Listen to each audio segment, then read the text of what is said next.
since we were talking about the Lanzarote hurdle when you came over and joined us, Bears Affair is one of 2 runners you've got in the race tomorrow. Now, he was impressive at Aintree. The handicapper didn't miss him. He certainly didn't, did he? He went up 12 for that.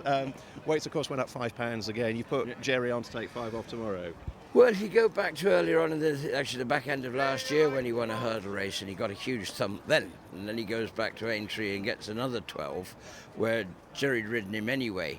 The line of thought, I had a long chat with Barry and the owners, George and Barlow yesterday and all today really, and it just seemed that if you swap Jerry for Barry, and I've got Oscar Adara in there as well, who Barry knows well, that if you switch Barry for Jerry, you're effectively putting him up 17 instead of 12. Sure. If you take it literally. I mean, yes, I know jockeys and £5 and values of what they are, but Jerry knows him well, and I mean 11, 12 seemed a big weight, so it seemed sensible to do it that way round. Oscar Adara, he just didn't jump as well as I hoped he would, and he should have at Plumpton on his only start over fences, and it's just been a little bit like that at home, and you know he's fitting well, and you felt like having a crack at a decent race like this. While he is well in himself, I'd like to go back over fences, but you know it's a very good prize, and it seemed a pity not just to have a crack at it.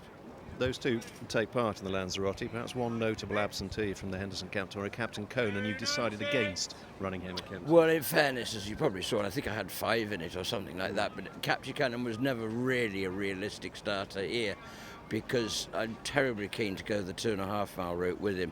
That's why losing the Dipper was rather sad.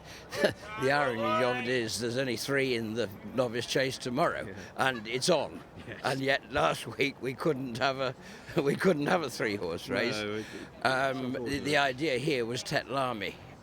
He's got to break cover, and he was a fairly high class novice over hurdles, and he's got to come and start and make his career over fences now.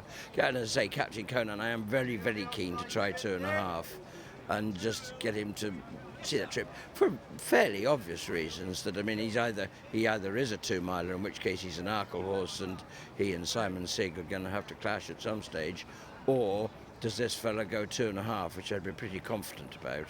And that's why we were desperate for that race last weekend, and I think we'll have to wait for the Scilly Isles at Sandown. Start of next month. Yeah. I could talk to you for the next 20 minutes about runners tomorrow, but very briefly, your other 2 here this afternoon, Glorious 12th and Malt Master.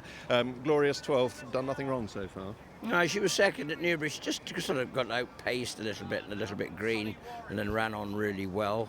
She won a bumper at Cheltenham, so you know that was 2.5 at Newbury, and I think the trip here should suit her. Yeah. Malt Master, what have you done with him since his first spin over fences?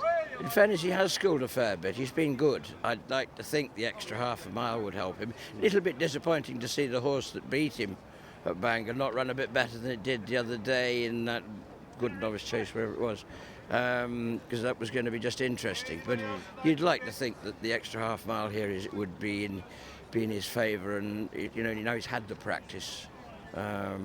He'd be a bit sharper for it. Nicky, well done with My Turn to Yours, and thanks for talking to us. As always, good luck tomorrow. Pleasure. Thank you. Thanks.